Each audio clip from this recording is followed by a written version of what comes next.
Yes.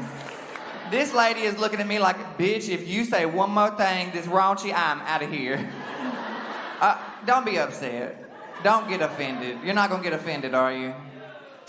Welcome to Something Crunchy, the Valley's #1 comedy entertainment podcast. Biscuit is homies with Blake. Blake is the older brother of Blair. And Blair is married to Biscuit. Here are your hosts, Colin Blake with Blair and Tyler Dressel. All right. Welcome to Something Crunchy. I'm Colin Blake. With me, as always, Blair and Tyler Dressel. Thank you for joining us by way of 97.3 The Rattler, or wherever you get your podcast. We have another crunchy guest joining us tonight. He's a stand-up comedian who you've likely seen yelling at farm animals on TikTok. Please welcome Mathews. Oh, y'all wanted me to say something now? Matt, great to have you on. What's new with you? Oh, today has just been so wild. I don't know if you guys know this. Other than just being a stand-up comedian, I also have an incredible brand. And we had a Black Friday sale today. So we have literally been in my warehouse today packaging thousands of orders, and super grateful and just very, very cool to experience this as my brand has grown. And this is the biggest Black Friday we've ever had, so it's been very, very fun and eventful and tiring day. Now, is this like the candles and types of things for your brand, or is this more like the merch for your stand-up and all that? It's everything. So I have a clothing line, and I have a candle line. I have a bag line. So we just launched our farm bag and our Forever Fluffy bag a couple of weeks ago. All kind of really cool stuff that launched today with Black Friday, and it has been absolutely insane. So we have been busting it today, but it's been very, very cool. Our condolences for Fluffy. We recently heard the sad news that Fluffy laid her last egg. We were very sad to hear that. Condolences. It's always funny to me, just how my life changed so much over a chicken. And, people say all the time, they're like, well, it's just a chicken. Like, why are you so upset over a chicken? I'm like, bitch, the same reason you're upset about that gap in your front tooth. Like, I don't know what you thought this was. Our animals my animals, I don't know about everybody else, but my animals are family.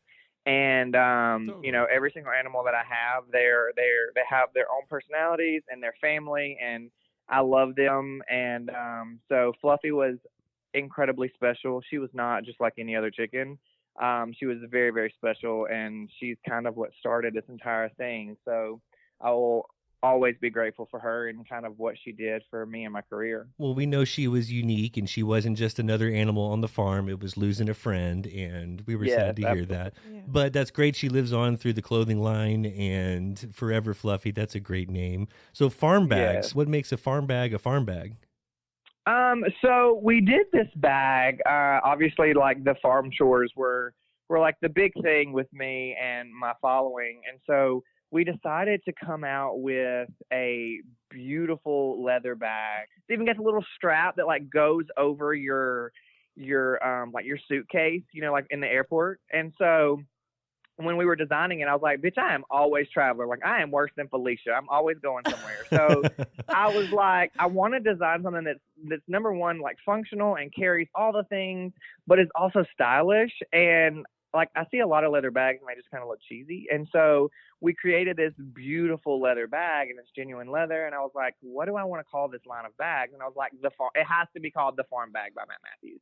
And so we did the Farm Bag, and that's the leather bag, and it's absolutely everything. And then we did the Forever Fluffy line. We created that line in honor of Fluffy. And so we did this just like this backpack, and it has Come On Fluffy with like all these little cartoon fluffies all over it. And it's been really crazy because my following, I never expected my following to be a lot of kids watch my videos. And I'm like, so parents, don't you know that I cuss a lot? And I, I say things that are probably not kid appropriate.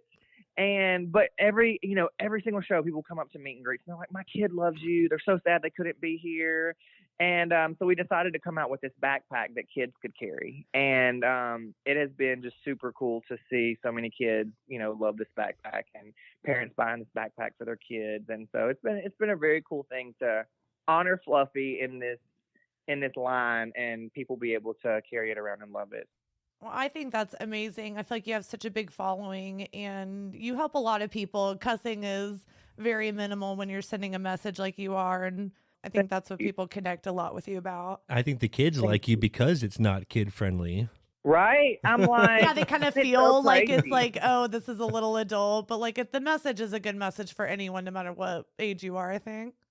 Right. And like these parents, like, I mean, my shows are 18 and older. And a lot of the venues, though, they don't care. Like, they don't look at IDs and things like that. So I'll have a show, and like I'm on the show talking about when I lost my virginity and sucking dick, and there's like a 14-year-old in the audience, and I'm like, oh my god, the kids gotta learn at some point. You know? Yeah, and like I'll say that I'm like, you do like, did you not read the description of the show? Like, I tell people up front, my show is not about farm chores. My show is about my life. You know, like it is my life and my experiences. You know, because I'm so much more than just farm chores. And you know, they're like, oh, they don't care. They hear it all the time. And I'm like, okay. Well, you're on your When That Thing Get Thangin' tour. How's it thangin'? Oh, the thing is thangin', okay? Like, it has been absolutely amazing. I've been on tour since February. It's been just such an incredible roller coaster. This Thanksgiving week, this weekend is literally the first weekend I've had off. And so this weekend has just been like, just to be off from touring is, because that's the thing is, you know, like a lot of comedians, they only do comedy. And so, you know, they'll be touring on the weekends, but during the week, they're at home relaxing, and then they go on tour the next weekend. But because of my store and my boudoir studio, like, I don't have days off. So like, I'll go on tour Friday and Saturday, and I'll come home on Sunday, and I'm back at my warehouse on Monday. And like, I'm there Monday, Tuesday, Wednesday. Then I usually fly out Thursday, perform Friday and Saturday, and then do it all over again. You are staying busy. Go. California next week, December 16th at the Palladium Times Square in New York City. That's awesome. Will you be back at home in Alabama for the holidays? Yeah. So I will be back. We'll do the show in New York City, and then we have Jacksonville and Orlando on the 29th and 30th of December. So we'll be here for Christmas. Then we'll go do those shows for the 29th and 30th. And then I'll be home. I'm taking off January and February. And then the tour starts back up at the very last weekend in February and then goes through July. And the tour will end here in Birmingham, where I film my special. So really excited about that. Right on. Christmas in Alabama. What do you feel are the most common misconceptions about Alabama? You know, everybody thinks that Alabama is just like this hick, like, you know, redneck. And don't get it twisted. Like, there are some toothless bitches here, but you know, it is very Alabama is not just typically what everybody thinks it is. Just like everybody has misconceptions. See, to Alabama, to us, it is the pinnacle of high society. That's what everyone outside of Alabama thinks. Absolutely. You know, Alabama is, it's got its quirks. But I've been here my whole life. This is home. And you know, people always ask me, they're like, well, now that you're like, you know, blowing up and doing stand up and doing all these things in the entertainment industry, like, do you ever see yourself like moving to LA? I'm like, hell no. Like, first off, I do not like people enough to do that. And I like, my farm and my animals are literally like my escape, and they're what keep me grounded, and like they keep me sane. And so I couldn't imagine living in a city and not having, I couldn't imagine not being able to go outside naked. You know what I mean? Like, that just would not work for me. Having neighbors just does not appeal to me. That would be a big transition. No, that does happen in LA. There's a lot of drugs involved, and it's not a pretty picture, but you do see some naked people on the streets in LA. Yeah, no thank you. Okay. Well, let's talk about life on the farm. Did you grow up this way? No, you know, I actually grew up really poor. I grew up with an alcoholic mom, and we were really poor. She struggled with addiction and bipolar and mental health. And we lived in the projects on government housing, and I was the only white kid in my neighborhood, and it was really a struggle. And that's a lot about what my show's like. What my show talks about as well is kind of coming from the background that I grew up and having a tough upbringing, and having growing up with an alcoholic mom that struggled with addiction and mental health, and being able to be successful and make it to where I am. And so I grew up with her, and then my dad got custody of me when I was 9 years old. And then that was a whole nother situation in itself. And I always loved horses, though. And so horses were always, even growing up where I grew up, like I always was just obsessed with horses. Like I would have like the horse figurines, or I would like watch any movie that had to do with horses, and I had stuffed horses, and I just always gravitated toward horses. And when my dad remarried when I was 9 years old, the woman that he remarried, she actually had horses. And so I just thought that it was the greatest thing in the world. And so she taught me how to ride horses. And so I grew up with horses because of her. And so when I moved out on my own, she and my dad ended up separating. And when she moved, and had her horses and took her horses with her. So I was like, well, Mom, I got to have horses now. Like I can't just not have horses. So she helped me pick out my very first horse when I was 18. And I lived in a trailer park at 18 years old, and I leased a horse from a boarding facility, and I leased her for 2 weeks, and I ended up spending all of my money. I spent $800 on this horse, and I still have her to this day, and she's one of the best decisions that I ever made. That's awesome. Oh, that's cool. Yeah, so she's very special. I feel like horses are so therapeutic. Horses are amazing animals. Yes. Like, I actually said, I actually compete in barrel racing. I am a 3-time world qualifying barrel racer. And, wow, that's cool. a fun yeah, fact. I do all the things. I in the race. I had horses growing up because of my mom, obviously, but I never had pigs. I never had chickens. I never had goats. I never had any of that. And so I was like, well, fuck it. We're just gonna have all the animals. So you started from the one horse, and now you have them all. Yeah, started with one horse, and then it just kind of spiraled. So wow. Started from the bottom, now the whole team here. Yeah, literally. That's literally. I've always loved animals more than I liked people. So I get it. It just kind of spiraled, and it turned into what it's turned into, and now they make me a lot of money. So. Well, hell yes. I grew up on a homestead such as your own right now, and we had all the animals and stuff, and I loved all of them, but there was one goat that just didn't like me, or for whatever reason we just had to fight every day. Do you have any animals like that? I hate the goats. It's a goat thing. It's a goat thing. The goats are not my thing. The goats are my husband's thing. If it were not if I was single, I would not have goats. They're so mean. Okay. You're not All alone, right, so Tyler. you're not alone, Tyler. They're mean. They're not understand. even like, it's not just when they're mad at you. You could not even be looking, just not paying attention. All of a sudden, the goat takes you out by the knees, and you're on your ass. I mean, like, they're just really so pointless. You know what I mean? Yeah, like, they don't do anything out there. Well, they're do. not like. Our goats are not like super affectionate. It's not like a horse that you can go out and ride. Right. You're not getting goat yoga happening. The only none of that. The only thing our goat did was eat the cigarette butts up off the ground that my dad would flick. Well, that's Oh hell no. That's it. That cleanup crew. ate 2 packs a day. Oh. But Some goats are okay and have redeeming qualities, but I get why you guys don't like the goat. Have y'all seen the videos of my Billy Goat? Like, do y'all know how bad he stinks? He smells like. Is it bad? Really bad? Yes, they urinate in their beard. yeah. Oh no, Like they piss on their face. It just That's how they sits attract there. females. that's not like- relatable. I'm like, bitch, what female are you attracting that you are pissing in your fucking beard? Like, that is disgusting. Not the good ones. So like, yeah, you have now like is it a fully functioning farm? Like, are you eating these animals that you're yelling at in your videos?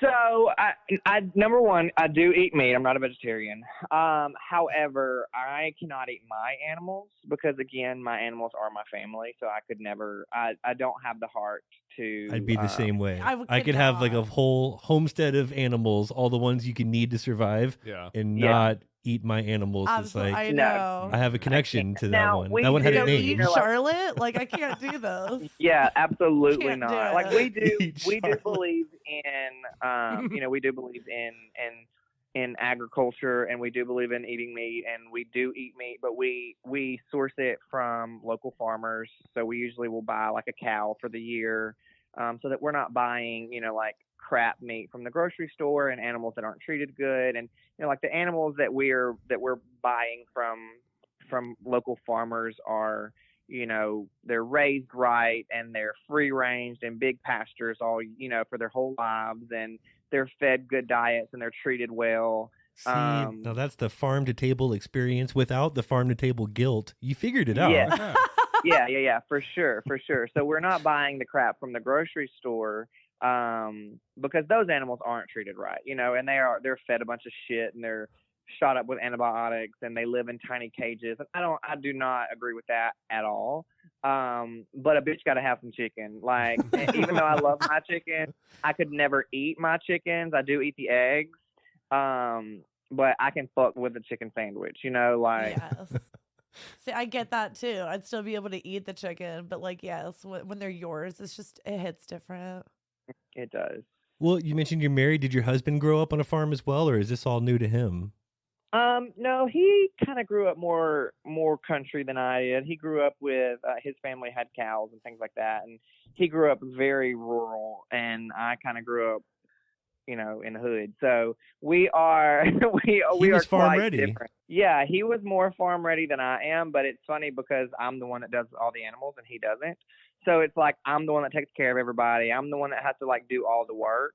And it's funny because literally everybody thinks, they're like, "Oh, you married into farming, didn't you?" Like, there's no way. Married that into you Oh, they're like, I'm the "Hey, one are that you wanted even all real?"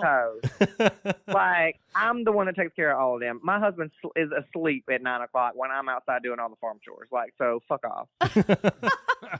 So out of all the animals, who's like the skankiest bitch on the farm? I mean, the chickens are the only ones that are like together as far as female and males go. I do have two pigs. My male pig is he's fixed, so he can't do anything. My horses stay separated as far as that goes, only because they're barrel horses and they're very expensive horses.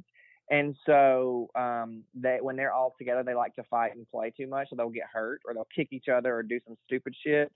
So they're all separated as well.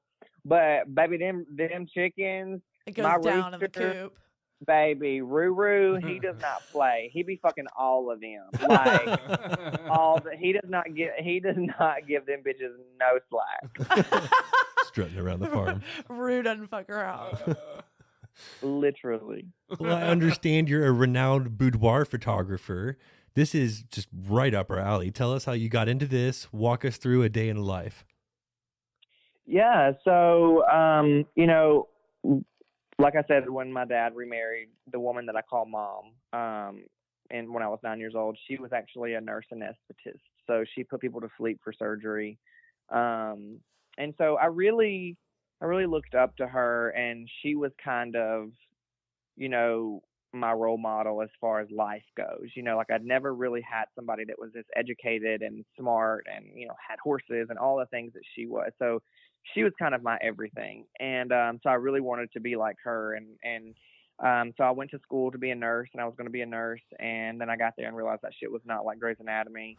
And so I decided it was not for me. And I dropped out of nursing school and decided that I was going to be a photographer because I had gotten a job at Walmart Portrait Studios when I was 17 years old. And so I took all of my money that I made from graduation, and I bought a Canon Rebel kit from Sam's Club.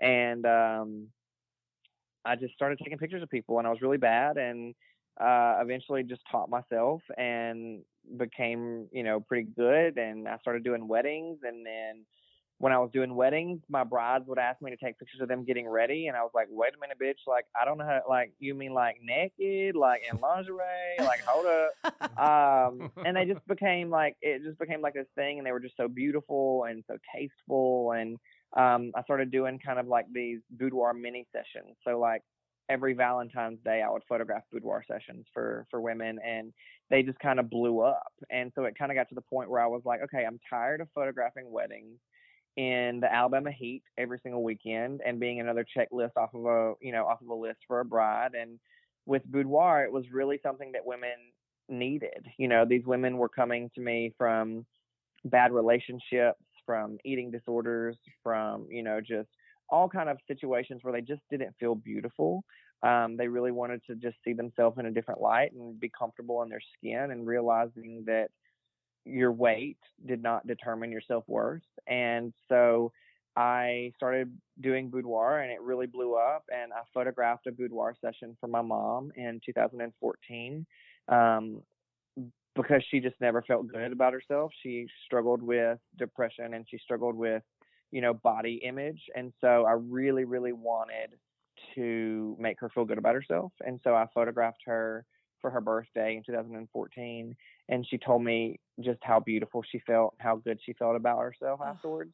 And so those photos were my most prized possession. And when I lost her, I realized, like, this is what I was supposed to do, is change women's lives through the power of boudoir photography, and let women know that it's okay to love your body. It's okay to be comfortable in your skin. It's okay to feel sexy. And so that became a mission of mine. And it just kind of, I mean, it definitely exploded. And I started teaching workshops, and I started speaking at conferences, and just, you know, my career as a boudoir photographer just really blew up. And it was, and has been, and still is, absolutely amazing. And then comedy happened, and and you know, I realized that there were two things in life that brought me a lot of joy, and that was making people feel good about themselves, but also making people laugh. And so one and the same. And now I'm able to do both. And that's awesome. And both are meaningful jobs. I love the evolution from Walmart photographer to weddings to boudoir photographer. Is it exclusively women that you shoot?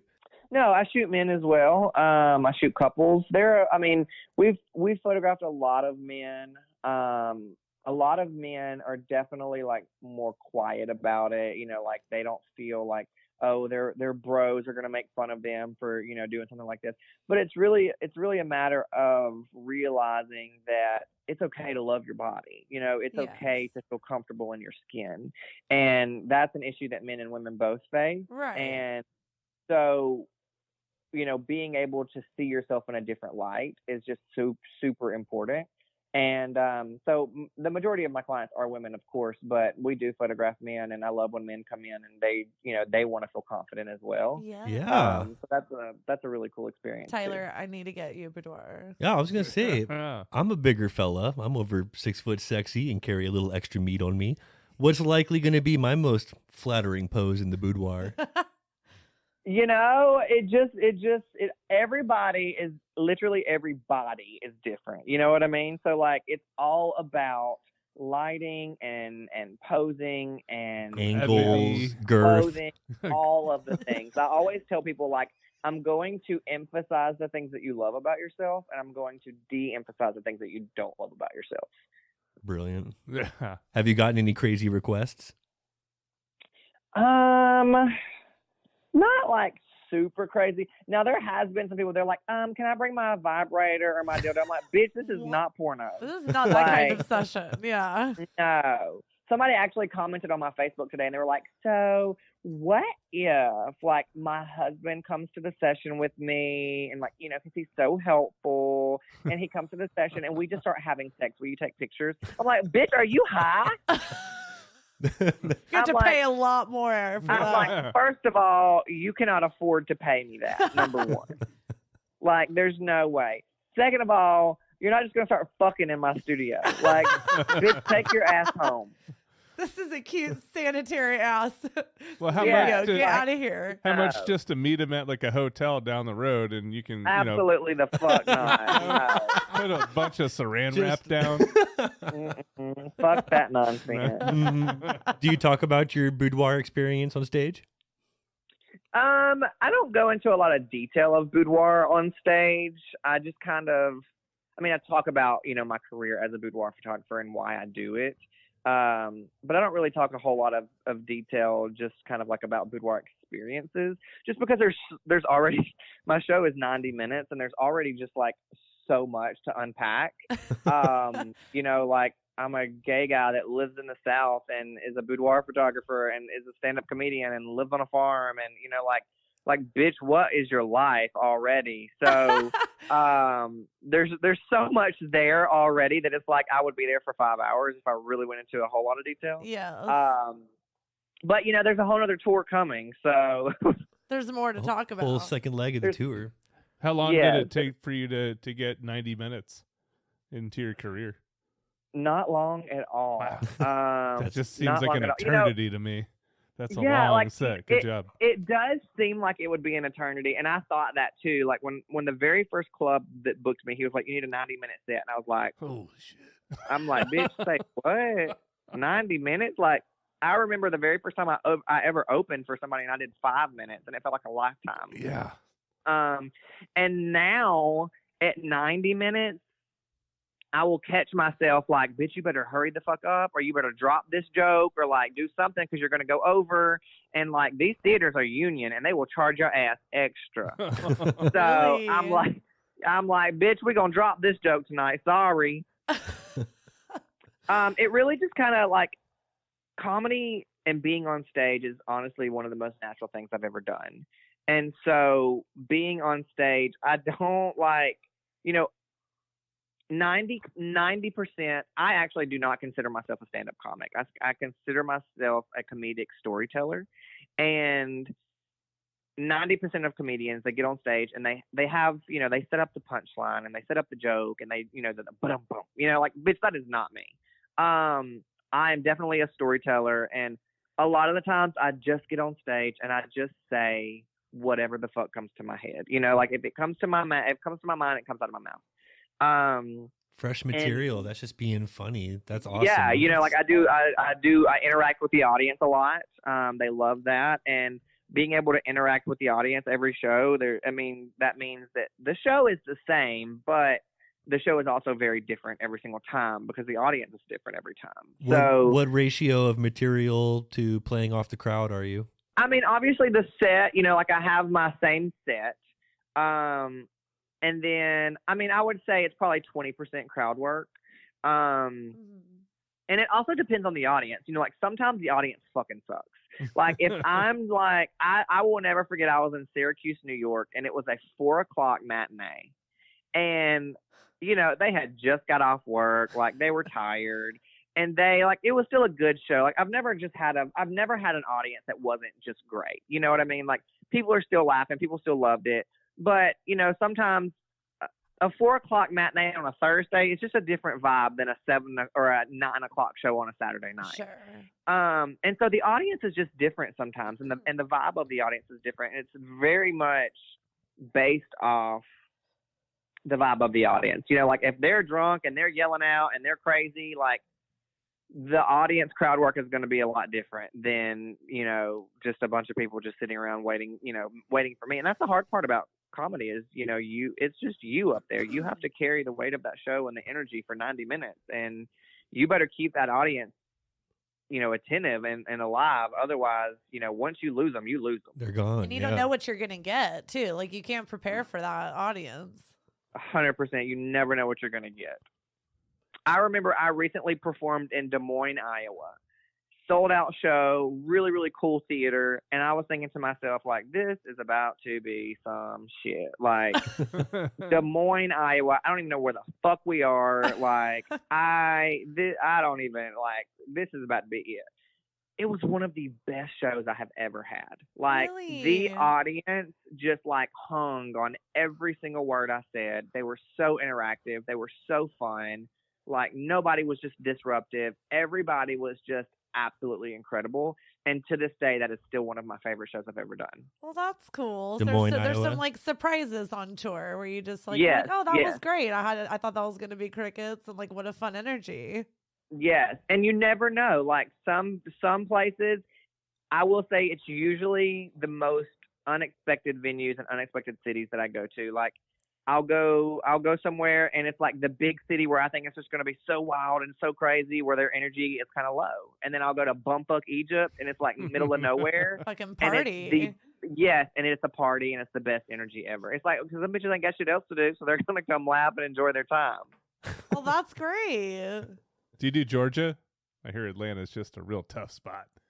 Yeah, I actually did. I did Atlanta I did 2 nights in Atlanta, in April, and that's actually one of my highlight moments of my career because I sold out 2 nights in Atlanta on the same night that Taylor Swift was there for the Eras Tour. Wow. And I was like, okay, so I just sold out the same night as Taylor Swift. So, like, I'm basically a star.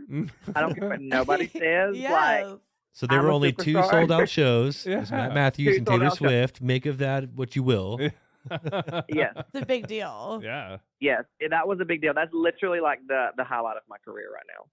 Well, the Falcons don't even sell out in Atlanta. That's awesome. Yeah. They're jealous Good of for Matt you, Mathews. Matt. Good job. Yes, very cool. Well, let's get extremely personal and move on to what we call the Fast Five, where we give you 5 general questions and you answer as quickly as you can. Perfect. Favorite app on your phone? Favorite app on my phone, Instagram. Instagram. First celebrity crush? First celebrity crush, John Stamos. Everybody's first. It's everybody. Yeah. Me too. You and Blair and Tyler. All 3 of us. All-time favorite movie? All-time favorite movie? Oh my gosh, I don't even know. There's so many good ones. Top 3. Top 3. Okay, just one that comes to my mind. Yes. It's not even just like the most incredible movie, but I love it so much. Is I Know What You Did Last Summer. Nice. They've been showing that a lot I recently. could probably recite like every word. We of could that get into film. some I Know What like You Did Last annoying to Summer. watch that with. Now, is it Yes. is it the like nostalgia from that time when all those fun horror movies were made, or is it something you've just been into recently because you're feeling No, it? it's definitely the nostalgia. Like I'm very much a '90s kid. Yeah, Yes. us I'm too. obsessed with all things '90s. Like that is just like if I could go back to the '90s, I would totally go back to the '90s. That was just a great ensemble. Yes, it was. Jennifer Love Hewitt is just iconic as well. Like she's everything. So like I think that was just like I just recently watched that movie again, and I'm just like it's just so good. Still like, holds up. Everything. Have you seen A League of Their Own? Oh, absolutely. Okay, can you help us with the debate that we've had going for quite a while? Oh, you're now? gonna go there I'm gonna go there real in quick. the middle of our Fast Oh, all Five. right, we'll come back You're gonna to have it. him Sorry, Matt. join it. No, stay with it here. Yeah. No, go on. Take We'll us make home. it thought. quick. Take Matt, us home, Matt, Blair. Come on. we get into a violent debate about the end of A League of Their Own. Did Dottie drop the ball on purpose? Let's get your take. Oh, It's a tough I one. think so. Oh, Yeah. Really? Thank you. We Thank can you. continue. No, that's all I needed. Thank That's you. all you needed. We can continue. That's right. Back to Thank your you, originally Matt. scheduled programming. I've been fighting this forever. He refuses to. Marla Hooch We and I had- wholeheartedly disagree. We had Megan Kavanaugh, the actress that played Marla Hooch. We discussed this even with her. She sided with Blake. She didn't. And Blair's been looking for someone to get in her corner ever since. Yeah. Welcome Yeah, home. I think it was Welcome home, man. We all saw the movie. Okay. Yeah, Blair and Tyler Did I are go on that glowing. cinematic They journey are alone? delighted. Sorry you had to put up with that, man. That's okay. I'm here for it. Okay. All right. So all-time favorite movie. We're going to say temporarily. I Know What You Did Last Summer. Good call. Something you collect. Something I collect. Money. Money. Love it. Great answer. Good collection. I'm That's so nice. like I'm so scared to spend money. I get it. The more you make, And I think I think it's like a mental thing, you know, like growing up really poor. Yeah. And so you get to a point, I've gotten to a point in my career where I make good money, but I'm so scared to spend it because I'm always terrified I'm going to go back to being poor if I spend money. And so like I don't ever spend money. And so it's really fucked me because like I have gotten to this mentality of you don't need to spend money, but you're also making all of this money. So my accountant calls me the other day and she's like, hey, you owe an additional $500,000 in taxes. And I'm like, I'm sorry. And she's like, but I've been paying all this money every quarter. She's like, yeah, Matt, but you don't have any expenses because you don't fucking spend any money. So you need to get out there and spend some cheese. Spend your damn money that you've been making. You get out there and buy that horse. I'm sorry. She's like, Matt, you have to go buy some things so that you have deduction. So today I went and spent $117,000 on a car. Wow. What'd you get? Nice. I got a Lincoln Navigator. Yeah. Navy. I have a Lincoln and I love it. 7,300 pounds, I see. Yeah. That's great. I literally got in it. I was like, oh my God, this is so nice. And I was like, I don't need this. You know, like my car was paid for, you know, like I do not need this. Hey, but I'm enjoy like, yourself. Yeah, you deserve it. And you got the right mentality because you've been hungry. You'll never be full, but you got to, you know, enjoy some of your success, fruits of your labor. That's what I keep trying to tell myself. I'm like, now I know why all these celebrities drive all this fancy shit and they always got the top of the line shit because they're trying to save money on tax. That's right. Exactly. It's And all they to can save money. They can afford to make big charitable donations too. Mm-hmm. Yes, that too. I donate, but it's not to people. I donate to animal shelters. Yeah. That's good. That's good. Well, build your own now. You got so much to give to them with that Literally. 500. That's Literally. nice. Literally. Yeah, Yes. you're amazing. Well, let's wrap up our slow five here. A food you won't eat under any circumstance. Food I will not eat under any hot dogs. Hot dogs. Yeah. See, that's some farm truth right there. Yeah, that's how you.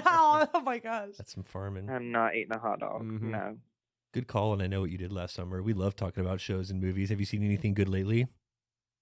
Anything good lately? Yeah, I just watched. I cannot remember the name of it for the life of me now, but I just watched this movie with Jennifer Lawrence. It was on Netflix. I was flying home from my show in Fort Lauderdale, and I watched it. Where they hire her to like help the guy. Yes. Yes, it was so good. I actually loved it. I thought it was going to be kind of a play off that failure to launch with Sarah Jessica Parker and I Matthew thought it was McConaughey. really good.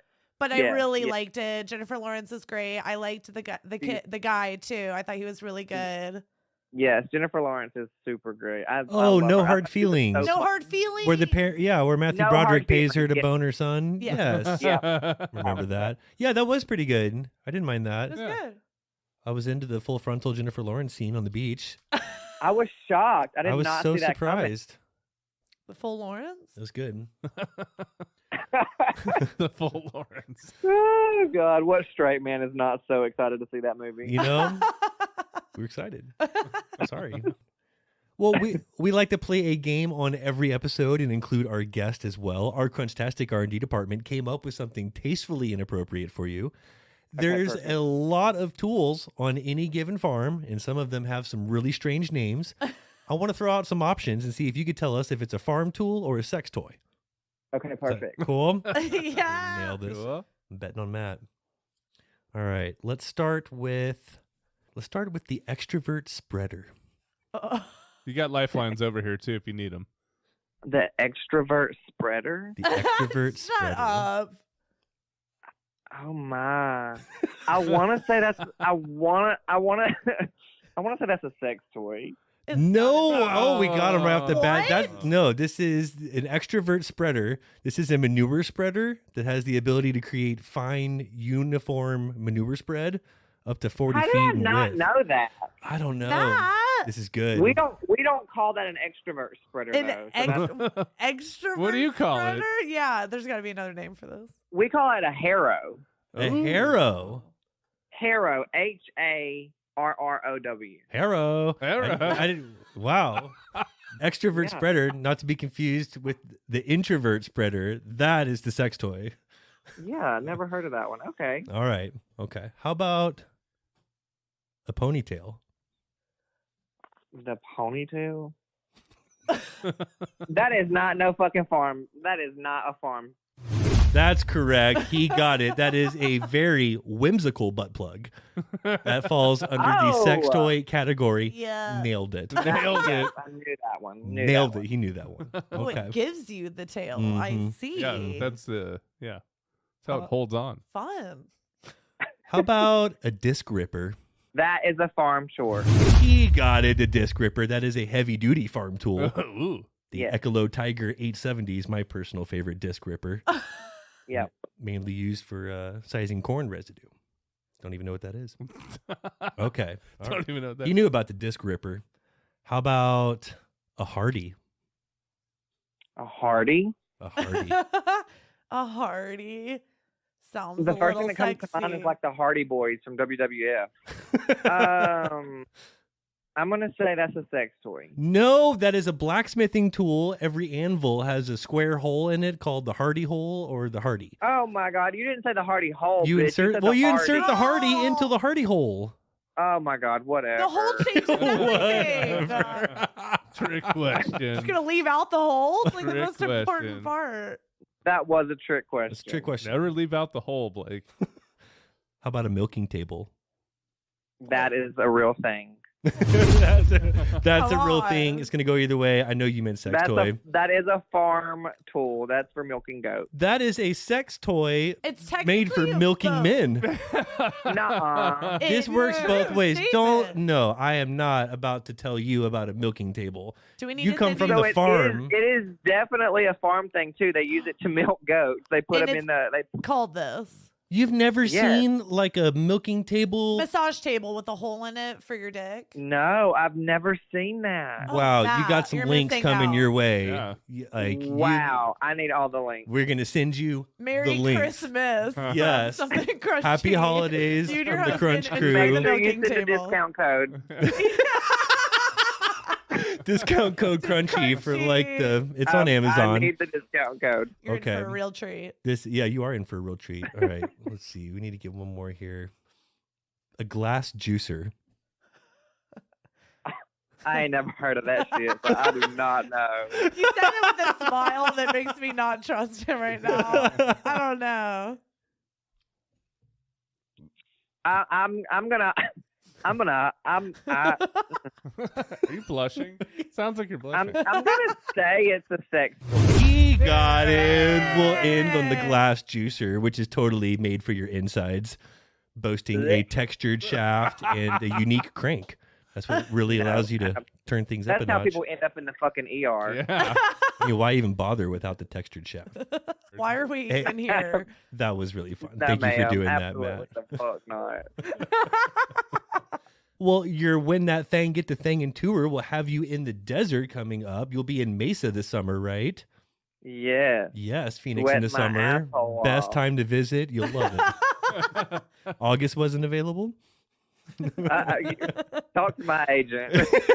No, May it's all right. It's a little sticky, but the heat hasn't quite come. It's No, June. it's fine. June through September is where it's just miserable. It'll be great, but we're super excited for when you're here. You'll have a good time. Absolutely, I'd love for you guys to come. We'll get you guys some tickets. That'd be great. we're definitely I'd love that. coming. Yeah, For well, sure. well, thank you, Matt. It was so fun having you on.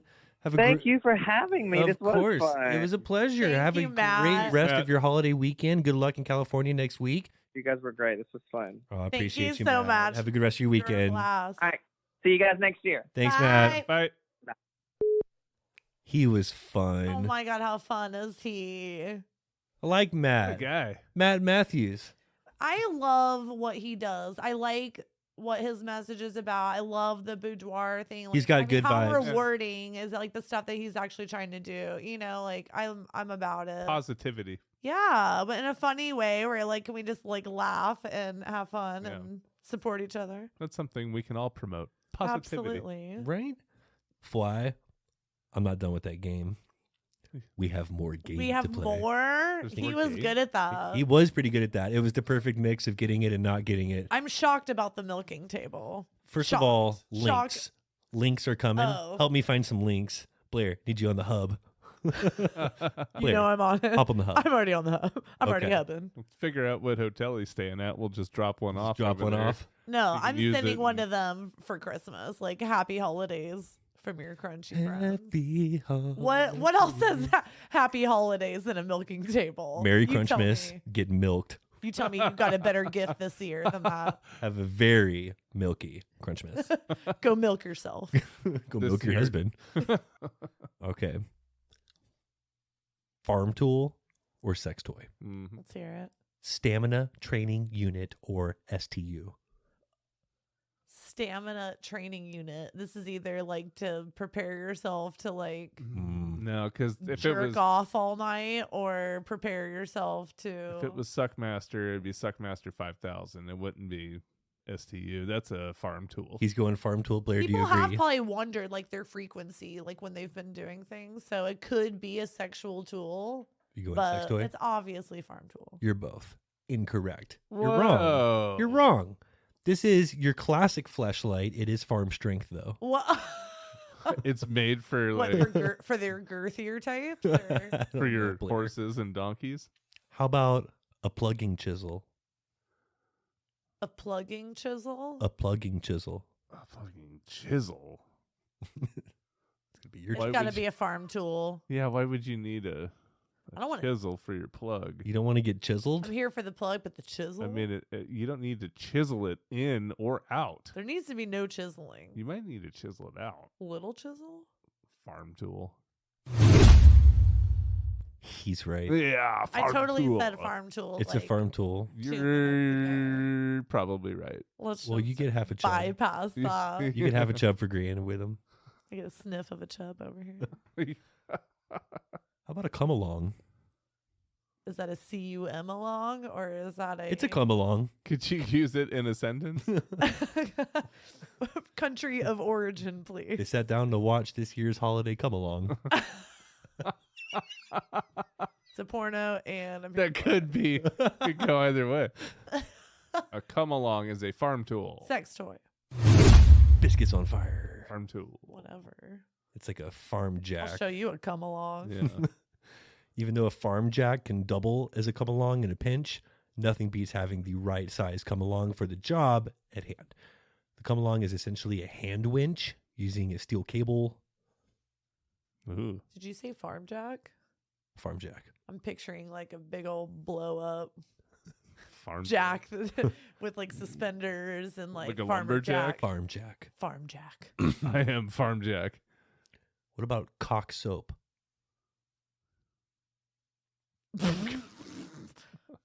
Farm tool. It better be. No, it's obviously for your chickens. I'm not using it Soap your cock. as a sex toy. Cock soap. Cock soap. You don't soap your cock. Not with something called cock soap. They have dude wipes. They don't make cock soap. Yeah, but that's for cleaning. That's not sex toy. Like Well- sexual and It's for your rooster. It's for it's for Come cleaning on. for your sex. cleaning your rooster. It's for cleaning your roosters. It's Clearly. Post-coital use is still considered a sex toy. Just gonna throw that caveat. farm tool. Farm tool, Blair. Farm tool. No, it's not for chicken. It is for your cock? It's exactly what it sounds like. What, Tyler? Even marketed for the post-coital use. No way. Yes way. Well, that changes everything. Well, damn. What about a queening box? So, a queening box? A queening Sounds box. like you're saying cleaning in like the weirdest way possible. Queening. Like you're 5 all of a sudden. like I'm queening. I'm hammered drunk. come help me with the queening With the box. queening it's like, why box? are you talking to me like you're Yeah, 7? yeah, queening. What the fuck is box. happening? Queening box. The queening box. It's for your bees. I'm gonna say farm That's tool. exactly what I was gonna say. Wow, you guys are so creative and both wrong. Actually, Everyone's this could so go either creative. way. Everybody's so creative. Or is this for your like your Actually, this can go either way. You're still cock wrong, though. tiara? You're still wrong. Cock tiara. to like Blair, Rain first of queen. all, this is like the invention you didn't know you needed until Right now, right now. the cocktail. Because I'm thinking the crown. I'm more of a crown guy myself, Yeah. but there's a good portion that are going to be interested in the tiara. right. Write that down. Queening box. So not only is this like a box that you would make for a cat to have its kittens in, It's also a mini sex table. Think of like a milking table that you just stick your face under, and it's meant for oral or anal. Just your face? Just your face. So someone sits on top, and then there's like a place below. You just stick your head. So like someone's sitting on the queening box, and then another person's underneath. So it's not quite a table. Tonguing their box. It's for under chair. It's for getting your box tongued. Yeah, you sit on under a chair, not a full table. Not a table. I understand. Well, it's like a mini table, but it's kind of like a chair. But it's like a chair. What about a Lenker rod? A what? A Lenker rod? A Lenker rod? Lenker Anything with rod is a bit questionable. I'm going to say sex toy. Totally farm tool. Totally farm tool. Totally farm That tool. is much as a farm tool as the extrovert spreader. It's a surveyor's rod. Come on, Blair. All right, one more here. The rod I How was you get thinking of. the pitch and the yaw, the yard. How about an easy beat egg? The easy beat egg. The easy beat egg. You want to say farm. You couldn't possibly. No. It's the egg that easily beats your clit into submission. The fact that you're beating the egg No, yeah. makes it. It looks like an 100 egg. It looks like an egg. But it's got a little built into the other side. It's sex toy. It's sex toy. It's a sex toy. Yeah. However, Huh? it's a male masturbator. Ooh. The Thang'n Easy Beat Egg. Oh. It's beating your egg. These egg toys It's a don't hole. even look like sex toys, but they guarantee that they'll get you hard boiled. Mm-hmm. Available on Amazon. Happy holidays. You just rub eggs like all over your No, ball it's like sack. it's like a jelly egg with a hole in the middle, and then you use it like a sleeve and just go. You knew like immediately. I haven't even seen a picture. Yeah, well, I've seen the Thang'n egg. I I've know. seen- You think I've had- Tyler doesn't know what the This is not my Thang'n egg first looks Thang'n. like? As soon as Yeah. he said Thang'n. Yeah. Yeah. Oh, My favorite brand. Oh, the it's Thang'n. Oh Thang'n. shit. I've had a Thang'n. Yeah. Seen Know him, So you sit on the Thang'n, right? And Jimmy and Gary. Yeah, they owe me $50. that was good. And we do need to invite Matt on again to have some Oh, that he was so much fun. crunchy fun before he comes into summer. Yes. Sweat timber. That'll be fun. New dream car giveaway over at 8080. In addition to the 15% off you get for using code CRUNCHY, every dollar you spend gets you entered in for a chance to win a brand new twin turbo R8 plus $60,000 in cash. You do not want to miss out. Nor do you want to forget to check out SomethingCrunchy.com, where you'll find every episode, our links to social media, and the Almighty Crunch Store, where you'll find all kinds of crunchy gear showing that you are a proud citizen of Crunch Nation. Join us every Friday at 10 o'clock on 97.3 The Rattler, or find us wherever you get your podcast. This has been another episode of Something Crunchy, and as always, Don't ever forget to live your crunchiest life. Be crunchy to one another. Please don't forget to subscribe, like, follow, and all that crunchy good shit. All episodes can be found at somethingcrunchy.com and on all podcast platforms. Thank you for listening. have a very milky Crunchmas. I get a sniff of a chub over here.